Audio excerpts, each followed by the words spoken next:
역사에 주옵소서. 주 예수 그리스도의 이름으로 기도하옵나이다. 아멘. 참 행복의 길에 대해서 말씀을 나눕니다. 몇 년 전에 독일의 슈피겔지에서 보도한 세계 여러 나라의 사람들의 행복 체감도라고 하는 그러한 기사가 있었습니다. 그런데 방글라데시라는 나라가 1위를 차지했어요. 행복 체감도가 1위예요. 1위.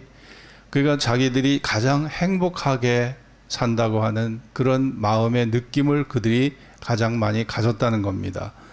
이 나라는 사실 경제적으로 최하위국에 속합니다. 아주 가난한 나라예요. 매년마다 홍수가 찾아와서 자연재해로 수많은 사람이 죽습니다. 또한 길은 온통 비포장 먼지투성이고 비만 오면 진흙탕이 되기 쉬워요. 먹는 물도 좋지 않아서 많은 사람들이 수인성 전염병, 콜레라로 죽어가거든요. 목숨을 부지할 수 없을 만큼 위생 상태가 아주 불결한 그런 나라입니다. 이런 나라에 살면서도 내가 제일 행복하다는 거예요. 우리가 제일 행복하다는 겁니다. 자, 이해할 수가 없죠. 이런 나라, 방글라데시뿐 아니라 아프리카의 나이지리아, 그 다음에 인도, 이런 나라들, 우리가 볼 때 못 사는 나라, 후진국이라고 생각하는 그런 나라 사람들의 행복 체감도가 아주 상위권에 있었다는 겁니다. 그런데 반면에 스위스와 독일 그리고 일본과 같이 경제적, 환경적으로 잘 사는 나라들은 41위, 46위에 속했고, 경제적으로 오히려 부유한 나라 사람들은 자신들이 오히려 불행하다고 생각하고 있었다는 겁니다. 우리 대한민국은 23번째로 행복 체감도가 중간쯤에 속해져 있었습니다. 자, 우리가 이것을 미루어 볼 때 정말 잘 살고 못 사는 것은 환경적인 문제, 또 경제적인 문제만이 아니라 정말 그것은 마음에 있다. 마음에 있다는 것을 우리가 알게 됩니다. 오히려 잘 사는 나라일수록 행복하다고 느끼며 사는 사람이 적어요, 적어. 그리고 못 사는 나라 사람일수록 행복하다고 느끼는 사람이 많다는 겁니다. 자, 돈이 얼마나 많은가, 그리고 얼마나 많이 배웠는가, 얼마나 높은 지위에 있는가. 우리는 그런 거에 관심이 많죠. 그런데 행복이란 이런 외부의 조건과 상관없이 행복을 느끼며 사는 그 마음의 자세에 있다는 거죠. 예수님은 누가복음 12장 15절에서 삶과 탐심을 물리치라. 사람의 생명이 그 소유에 넉넉한 데 있지 않다라고 말씀하셨습니다. 사람의 생명, 사람의 행복이 돈이나 물질에 많은 소유에 비례하지 않는다는 겁니다. 돈이 많은 사람은 돈이 적은 사람보다 마땅히 더 행복을 느껴야 되잖아요. 그런데 우리가 보면은 그렇지가 않다는 거죠. 미국의 긍정의 심리학자 칙센트 미하이 교수가 몰입의 즐거움이란 책을 썼어요. 이 책을 보면 왜 우리는 물질적으로 풍족해졌지만 행복하지 못한가? 자, 이런 물음으로 책을 써 내려갑니다. 가난할 때는 행복하지 못한 원인을 설명하기가 쉬웠다는 거예요. 가진 것이 없기 때문에 불행하다고 생각하면 그럴듯했기 때문에 오히려 가난한 사람들은 행복하지 못한 원인을 해석하기가 쉬웠다는 거예요. 그런데 가난이 해결됐는데도 여전히 행복하지 못한 것을 설명하기는 더 어렵다는 겁니다. 모든 것이 풍족해졌는데 오히려 더 행복하지 못한 이유가 뭘까? 이거를 해석하기가 아주 어렵다는 거예요.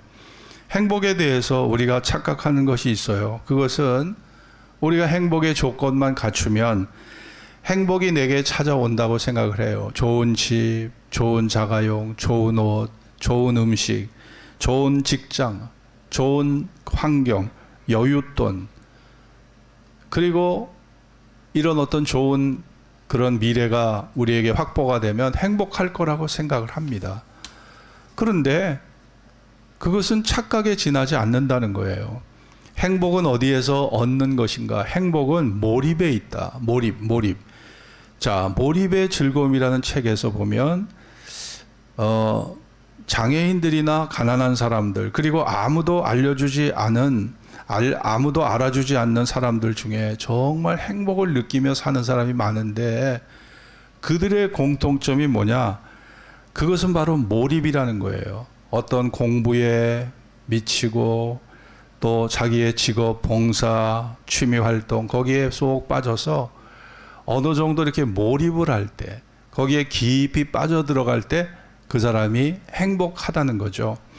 자, 몰입의 순간에 사람들이 가장 많은 행복을 느낀다는 겁니다. 그래서 몰입이라는 것은 행복하게 살 수 있는 비결이 될 수 있다는 거죠. 오늘 행복은 결국 그러므로 행복이라는 것은 조건의 문제가 아니라 행복은 결국 마음의 문제라는 겁니다. 도무지 행복할 수 없어 보이는 사람 중에 올바른 마음 자세가 준비되어 있으면 그 사람은 행복할 수 있다는 거예요. 그러나 아무리 삶의 조건이 풍부해도 마음의 자세가 준비되어 있지 않으면 그 사람은 행복하지 못하다는 겁니다. 우리 예수 믿는 사람들, 정말 우리가 하나님의 은혜와 사랑을 느끼고 마음에서 예배하고 하나님을 존중할 때 행복이 찾아오고 평안이 찾아오지만, 마음이 닫혀 있고 내 마음이 완악해져 있다면 절대로 하나님 말씀이 내 귀에 은혜로 들려지지 않아요. 행복할 수가 없는 겁니다. 오늘 이 본문을 보면 전도서는요, 솔로몬이 쓴 책입니다. 솔로몬이 인생을 살다 보니까 전도자, 도를 전하는, 결국은 하나님의 뜻을 깨달은 인생의 지혜를 전하는 말씀이 바로 전도서죠. 3절을 같이 읽읍시다. 사람이 비록 100 자녀를 낳고 또 장수하여 사는 날이 많을지라도 그 심령에 낙이 족하지 못하고 또 그 몸이 매장되지 못하면 나는 이르기를 낙태된 자가 저보다 낫다 하노니. 자, 한마디로 만족해야 행복할 수 있다는 거예요. 조건이 아무리 풍성하게 갖춰져 있어도 만족하지 못한 사람은 행복하지 못하다는 거예요. 만족해야 행복할 수 있다. 만족해야 된다는 겁니다. 조건이 아무리 좋아도 만족을 못하는 사람은 행복이 없는 거예요. 시편 23편 5절에 보면 다윗은 목자의 시에서 고백하기를 여호와는 나의 목자시니 내가 부족함이 없으리로다. 그러면서 그가 나를 푸른 초장에 누이시고 쉴만한 물가로 인도하시는도다. 그러면서 마지막에 보면 내 잔이 넘치나이다. 따라해 봅시다. 내 잔이 넘치나이다. 참, 이게 표현하기가 정말 멋진 시적 표현이죠. 내 잔이 넘친다. 내 잔이 넘친다는 건 뭐예요? 참 하나님의 은혜가 내게 과분하다. 나같이 부족한 사람인데, 나같이 무지하고 약한 사람인데 하나님의 은혜가 넘친다는 거예요. 나같이 부족한 사람에게 너무나 하나님이 과분한 은혜를 주셨다. 너무나 과분하다, 이런 의미죠. 자, 여러분, 이 다윗과 같은 마음이 행복의 비결이라고 말할 수 있어요. 영국의 사상가 버틀란트 러셀도 행복론에서 그런 말을 썼더라고요. 자기 자신의 존재를 겸허하게 평가하는 것이 행복의 근본이다. 나의 존재를 겸허하게 평가하는 것. 아, 나는 부족한 사람인데, 난 참 부족한 사람인데 어떻게 하나님이 나에게 이런 은혜, 이런 축복을 나에게 주셨을까? 나는 참 부족한데, 나는 마음도 참 여리고 우유부단한데 어떻게 하나님이 나를 택하셨을까? 어떻게 나를 사랑하셨을까? 이렇게 겸허하게 자기를 바라보고 평가하는 그 사람에게 은혜가 머문다는 겁니다. 그러니까 자기를 겸허하게 평가할 줄 아는 사람, 이런 사람에게 은혜가 머문다는 거죠. 그런데 반대로 자신을 높이 평가하는 사람들, 이건 일종의 교만한 사람들이죠. 나 같은 사람에게 어떻게 이런 일이 벌어질까? 내게 왜 이런 불행이 나에게 겹칠까? 그러면서 자신에게 일어난 일에 대해서 불평과 원망을 늘어놓는 거. 아니, 하나님이 살아계시긴 살아계신 거야. 하나님이 살아계시다면 왜 나를 이렇게 대우하지? 왜 나를 이렇게 이끌고 가지? 우리가 때로는 교만한 마음을 먹으면 하나님을 지도하려고 하고 하나님의 섭리를 평가하고 하나님의 섭리를 평가절하하고 그러면서 내가 내 마음이 하나님을 대적하고 있더라고요. 어느 순간에 보면 내 마음이 하나님을 대적하고 있어요. 얼마나 인간의 마음이 교만한지 하나님께서 우리의 왕이 되시고 주권자가 되셔서 우리를 다스리고 계신데 내가 어느 순간에 하나님을 대적하고 싸우고 있더라고요. 내 마음이. 저도 그런 순간이 찾아와요. 모든 일이 잘 풀리고 순조롭게 형통하게 내 삶이 이어질 때는 그렇지 않아요. 근데 하는 일마다 안 되죠. 어떤 장애가 생기죠. 사고가 터지죠. 질병이 생기죠. 우리 집안에 우환이 생기죠. 그러면은 모든 것이 뒤죽박죽 돼요. 그리고 원초적인 질문들, 근원적인 질문들. 하나님이 과연 살아계실까? 하나님이 나를 사랑하시는 건가? 하나님이 과연 나를 버리시지는 않은 것인가? 하나님이 나를 버리신 건 아닌가? 여러분, 우리가 이런 근원적인 질문들이 나를 얼마나 괴롭히는지 모릅니다. 그러면서 나도 모르게 하나님을 내가 대적하게 되는 그런 순간을 우리가 믿음 안에서 맞이하게 되는 거죠. 자, 이게 뭐예요? 내 마음이 높아져 있어요. 하나님보다 높아져 있어요. 하나님의 지혜, 하나님의 전능하심, 하나님의 존재보다 내 마음이 높아져서 하나님을 평가하고 하나님을 비판하고 하나님을 대적하는 그 자리에 내가 있게 되는 순간이 오는 겁니다. 이런 사람에게 과연 행복이 있을까요? 겸손하지 못하고 마음이 교만해져 있고 완악해져 있는 사람에게 과연 행복이 있겠냔 말입니다. 행복 없는 거예요. 행복은 겸손한 자에게 있는 겁니다. 시편 8편 4절에 보면 사람이 무엇이관데 주께서 저 같은 존재를 생각하시고 인자가 무엇이기에 주께서 저를 돌아보시나이까. 하나님, 제가 도대체 어떤 존재이길래 하나님이 저를 생각하시고 저를 돌아보십니까? 자, 이게 얼마나 겸손한 태도입니까? 겸손한 태도로 하나님, 정말 전지전능한 우주를 창조하신 그 하나님, 높으시고 광대하시고 광활하시고 영원하신 그분이 개미보다도 못한 먼지에 지나지 않는 보잘것없는 나 같은 존재를 하나님이 어찌 생각하시고 돌아보십니까? 여러분, 사실 우리가 그런 자세가 이게 마땅한 자세죠. 우리 인간이라면 나를 지으신 창조자 앞에 우리가 그런 마음을 가져야 마땅한데 인간이 조금 배우고 조금 깨닫고 조금 경험이 쌓이면 하나님을 대적해요. 인간이 하나님을 대적하고 교만해서 얼마나 교만한지 몰라요. 우리가 아는 지식이라는 것은 백사장에 수없는 그 모래알 한 톨에 지나지 않는 거에 않잖아요. 한 톨에 지나지 않는데 그걸 가지고 우주를 창조하시고 나를 창조하신 그 하나님을 능욕하는 그런 일들을 우리가 곧잘 우리의 마음에서 생각해서 우리의 입술에서 그런 하나님을 능욕하는 일들을 우리가 저지릅니다. 우리 이런 죄를 회개해야 돼요.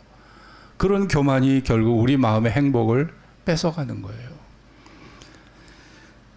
다윗은 나는 양치는 목동에 지나지 않았는데 나 같은 존재가 어떻게 이스라엘의 왕이 되고 지도자가 됐을까?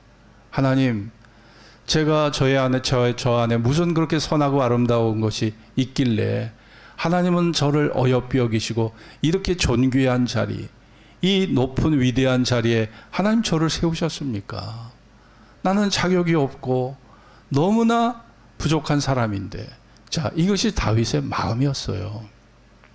그렇기 때문에 그는 하나님 앞에 늘 겸손한 마음으로 살아왔기 때문에 그런 마음에 감사가 있었던 거죠. 뿐만 아니라 우리가 행복의 길은 여기에 보면 누리라 네, 누리라로 돼 있어요. 2절 같이 읽읍시다.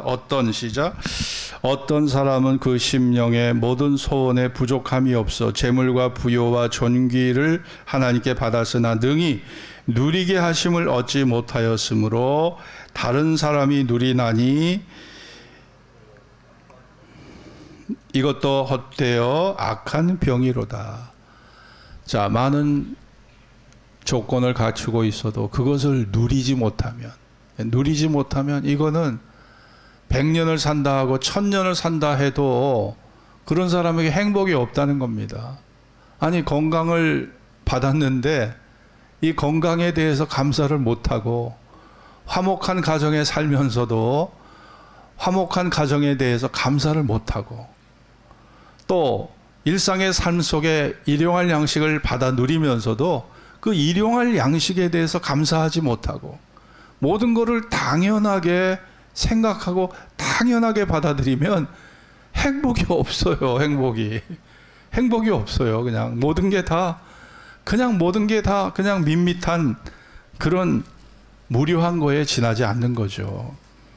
하나님께서 베푸신 것에 감사함으로 내가 그것을 받아들일 때 바로 누리는 축복을 받는 거죠. 누림이라는 것은 히브리 말로 아칼, 이 히브리 말로 아칼로 되어 있더라고요. 아칼이라는 게 먹다, 소비하다, 즐기다, 그리고 더불어서 발견하다, 깨닫다, 이런 의미가 있더라고요. 그러니까 누린다는 것은요, 이 발견하는 거예요. 발견, 깨닫는 거예요. 내가 일상에서 너무나 마땅하게 당연히 여기는 것이 얼마나 큰 은혜고 축복인가를 깨닫는 것이 바로 누림의 시작입니다. 그 깨달을 때 누림이 시작이 되는 거예요. 그런데 많은 것을 누리고 살아도 그거를 감사하지 못하면 그 사람 마음은 행복이 없는 거예요. 제가 제 삶에 위기가 찾아왔을 때 저는 항상 제가 21살 나이에 폐결핵 3기로 각혈을 하면서 죽음의 위기 속에 쓰러져 죽을 수 있는 그 상황이었던 것을 기억합니다. 그리고 저는 은혜로 기도로 제가 변화받아 이렇게 살아났고 21살 나이에 이미 죽었을 제가 덤으로 여기까지 살고 있는데 얼마나 감사한가, 얼마나 은혜인가를 생각하면 제 마음의 불평과 원망이 싹 안개처럼 사라져 버려요. 그러니까 과거에 내가 어떤 위치에서 내가 하나님 앞에 은혜 받은 거, 과거에 받은 은혜를 기억해내는 게 이게 중요한 거예요. 누림이라는 것은요, 발견하고 깨달음에서 얻어지는 거예요. 홍해를 건넜을 때, 요단강을 건넜을 때 하나님께서 여리고 여호수아에게 요단강을 건너면서 그 요단강 강 바닥에 있는 그 돌을 갖다가 기념비를 세우라고 하셨잖아요. 야, 저 강바닥에 돌을 취하여서 기념비를 세워라. 너희가 하나님의 은혜를 어떻게 받았는지 그 과거를 잊지 말라는 얘기 아니겠어요? 강바닥에 돌들을 취하여서 기념비를 세우게 하셨어요. 하나님은요. 우리 인간들은 곧잘 망각을 해버려. 내가 하나님 앞에 어떻게 큰 은혜와 축복을 받았는지 잃어버립니다. 그러니까 모든 걸 당연히 여기다 보면 감사가 내 마음속에 싹 사라져 버려요. 그래서 우리가 잊지 말아야 되고 기록해야 돼요. 기록하고 메모하고 그러면서 우리가 자꾸 돌아봐야 돼요. 저는 이 스마트폰에서 제일 잘 쓰는 게 메모장이에요. 메모장. 그리고 모든 거 다 잊지 않도록 항상 중요한 사건, 중요한 일들을 다, 감사한 일들을 다 기록합니다. 그럼 제가 원망과 불평이 솟구쳐 오르더라도 그거를 보는 순간에 야, 내 생각이 짧았어. 내가 이렇게 무지하구나. 내가 하나님 앞에 받은 은혜가 이렇게 큰데 내가 채워지지 않은 조그만 그 문제 때문에 또 내가 하나님을 원망하고 있구나. 제 자신을 돌아보게 되더라고요. 그래서 이게 메모하는 습관, 내가 감사한 일이 있었으면 그 감사한 일을 내가 기록하는 습관, 이게 저는 우리가 감사 생활을 하는데 아주 중요한 좋은 습관이라고 생각합니다. 내가 하나님 앞에 받은 것이 얼마나 많습니까? 얼마나 많은 축복을 내가 받아 누리고 삽니까? 그런데 이거를 당연하게 생각하면 우리가 감사할 게 하나도 없는 거예요. 하나도 없습니다. 여러분, 미국의 작가 중에 스탠리 스타인이라는 사람이 이제 나는 외롭지 않다. 이제 나는 외롭지 않다는 책을 썼는데요. 이분이 나병 환자예요. 문둥병 환자입니다. 거기다가 문둥병에 걸려서 눈을 보지 못해요. 시각을 잃어버렸어요. 문둥병 환자. 생각해 보세요.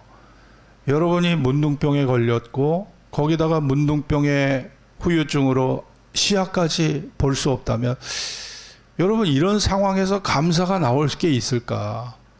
거기에서 하나님을 찬양할 수 있을까? 하나님을 높이면서 노래할 수 있을까? 생각해 보세요. 불가능할 겁니다. 아마 불가능할 거예요. 그런데 이 사람은 인생을 비관하며 절망하며 살아갔던 그런 어느 날 어느 순간에 지금까지는 너무나 인생을 비관하고 절망하고 어두운 터널을 걸어가는 사람처럼 그냥 절망에 빠져 살았던 이 사람이 어느 날 깨달음이 왔어요. 그 깨달음이 뭐냐? 내게 남은 것을 가지고 무엇을 할 수 있을까? 내게 아직 남아있는 게 뭘까? 내게 남아있는 게 뭘까를 생각한 거예요. 아직도 자기는 참 많은 것이 남아있다는 거죠. 건강한 정신이 자기에게 남아있었다. 이 건강한 정신을 가지고 내가 작가가 되면 좋겠다 생각을 한 거죠. 그래서 작가가 되기 위해서 열심히 공부를 했고요. 수없는 습작을 거듭하면서 작가가 되기 위해 노력을 했고요. 그러다가 나는 이제 외롭지 않습니다. 이제 나는 외롭지 않습니다라는 책으로 유명 인사가 돼버린 거죠.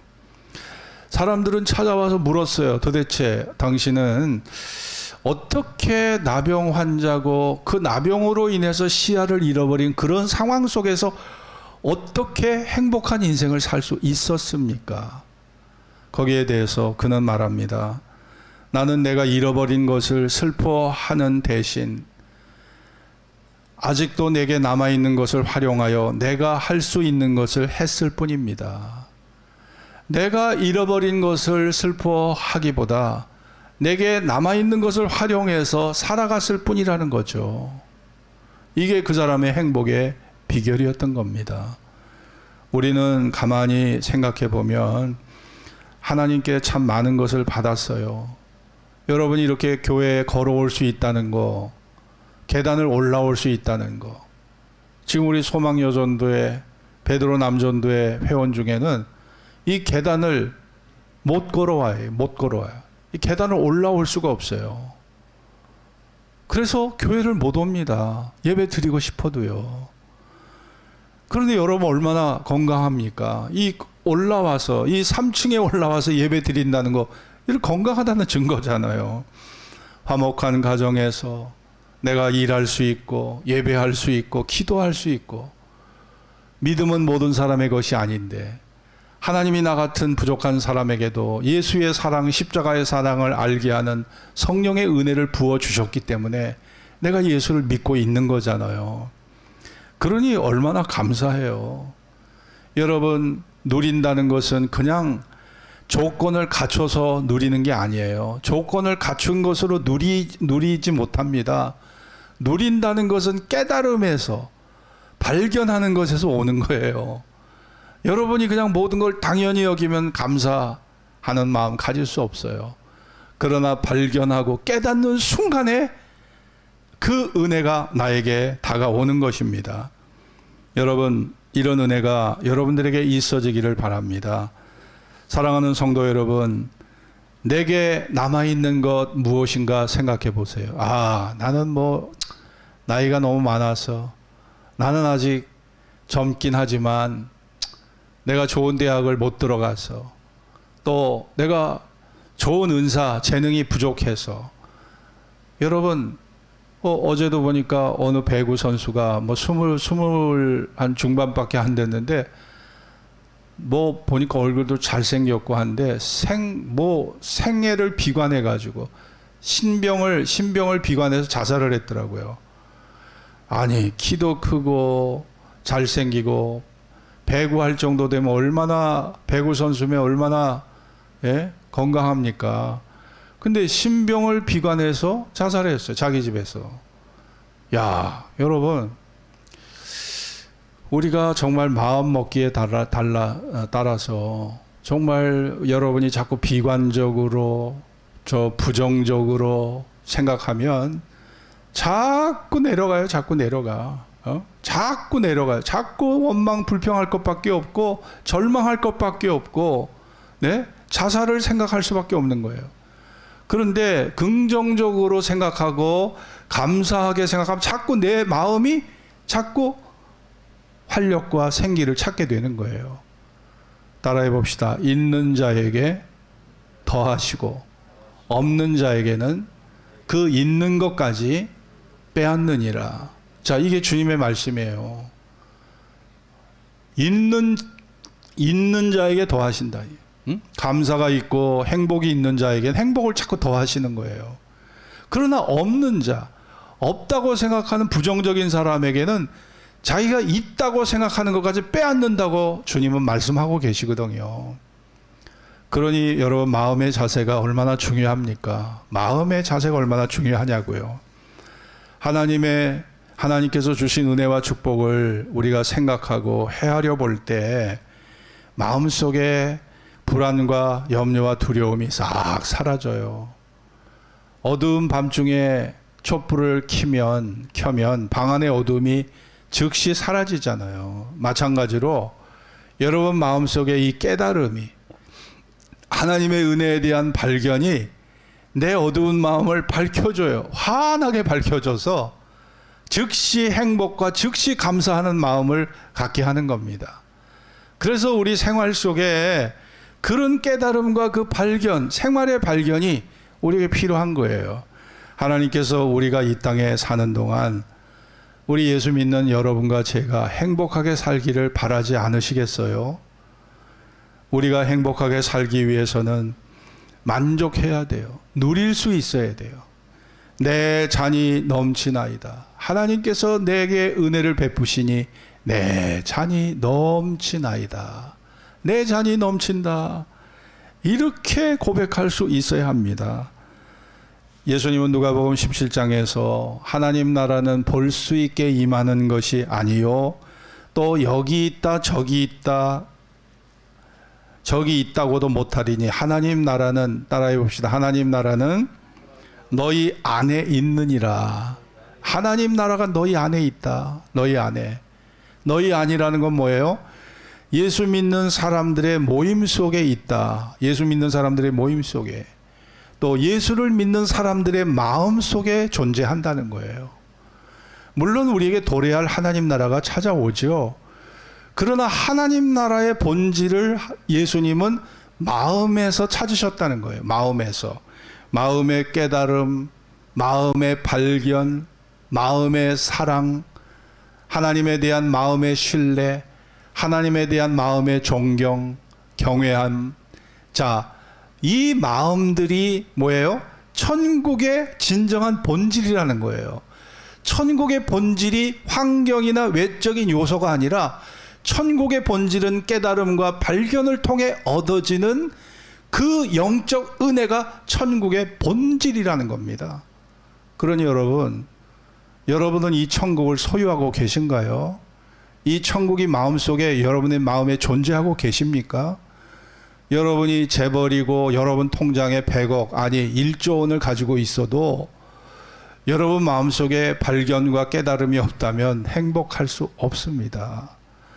그러나 여러분이 비록 삼시세 때 겨우 일용할 양식을 먹고 살아도 여러분 마음속에 정말 깨달음과 발견과 하나님이 주시는 영적 은혜의 축복을 간직하고 있다면 여러분은 이미 천국을 소유한 자가 되는 거예요. 이것을 우리가 깨달으면서 여러분이 정말 코로나19로 우리가 잃어버린 게 많죠. 잃어버린 게 많아요. 그러나 아직 남아있고 누릴 수 있는 게 또 많이 있어요. 잃어버린 것만 생각하면 여러분 우울해집니다. 그러나 남아있는 것을 활용해서 어떻게 내 인생을 살아갈 것인가를 생각하면 여러분은 그 순간 긍정적인 마음을 가질 수 있을 거라고 저는 확신합니다.